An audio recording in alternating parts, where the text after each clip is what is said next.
What's up everybody, this is Danny, and Samsung has just announced both the Galaxy S7 and the S7 Edge. So in this video, I'm going to compare the two and break down the top new features of both of these phones, so let's go ahead and get started.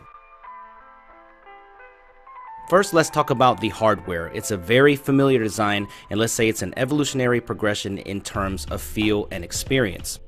It's still glass on the front and back, but now it's covered by Gorilla Glass 5. It's a little thicker actually because it houses a larger battery on both of them, a 3000 mAh battery for the S7 and a 3600 mAh battery on the S7 Edge.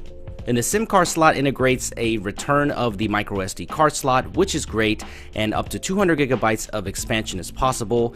And on the rear of the S7 and both the Edge get a curve on the back, very similar to the Note 5, and this is a great design choice because the prior S6 Edge Plus had a sharper corner where it digs into the back of your hand, but no more, and I say it's a subtle but nice improvement and feels nicer all around.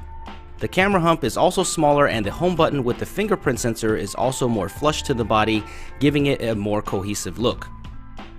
Both of these phones keep that premium feeling all around, but with that glass enclosure, it remains a fingerprint magnet and also a slippery device, so I'll be sure slapping one of these hot new bamboo skins from Dbrand on the back as soon as I get one, for it looks awesome on my S6 Edge, and I will leave a link down there below for you if you're wondering on how to buy one.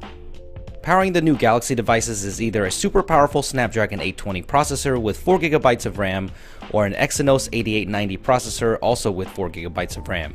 Should be a powerhouse either way, and I did forget to mention that the display now has an always on mode where you can check your notifications and time without unlocking the phone. Here's a quick breakdown of the difference of the S7 and the S7 Edge. The Edge is a larger phone with a 5.5-inch display, and the S7 has a more compact 5.1-inch display. The displays are both equally sharp and vibrant because they are Super AMOLED panels, exactly what you would expect: super deep blacks, vibrant color, nice and bright, and Samsung had arguably one of the best displays on the market last year, and they don't disappoint here with these new flagships. The main difference with the Edge is that it has a curve to each side of the screen, giving it a slightly different feel, and it gives you access to shortcuts with the Edge screen gesture. This year you get more customization options where on top of adding your favorite contacts, you can now add custom tasks to this Edge shortcut, and you can also opt for news and much more. With third-party app developers able to access this feature, we could see a lot more features down the road, which would be nice.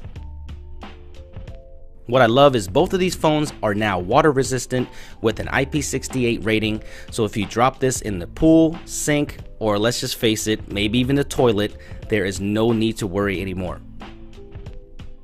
The most interesting upgrade in my opinion is the new camera this year. It is a brand new 12 megapixel camera, which is thought to be the elusive Sony IMX260 sensor with dual pixel focusing, which in my short time of testing is super fast.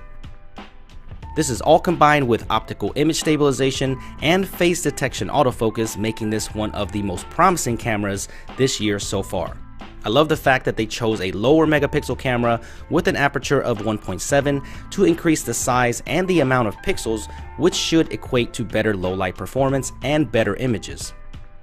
You still have the same camera software from the last generation with some improvements, and the front-facing camera is 5 megapixel with a improved aperture of 1.7, and the shutter speed is incredible on both sides with a wicked fast burst mode. Manual camera mode is also here, and you can adjust everything to get that perfect shot, including now shutter speed, ISO, white balance, and manual focus. Unfortunately, not all of these features are available in video mode, which is kind of a bummer. You'll notice that the native aspect ratio has changed to 4:3, but you can choose a 16:9 option, but it will be cropped at 9.1 megapixels. Not a big deal whatsoever. These samples off this camera look great, so I will definitely test this out thoroughly in the full review, so stay tuned for that. To round things up, both of these phones come with built-in wireless charging, which is amazing, and I think more manufacturers should include this for it's really convenient. Quick Charge 3.0 is also available, but Samsung decided to stay with the micro USB instead of the newer USB-C port, and there is that single speaker still. I was really hoping for some dual speakers or some other kind of arrangement. All around though, it's exactly what I expected from the new Samsung flagships. It's a more refined and evolutionary progression of the Galaxy phones. I can't wait to get them in for a full review, so let me know what you guys want to see in the comment section below. Make sure you smack that like button if you enjoyed this video, and let me know which one you like the best, the S7 or the S7 Edge.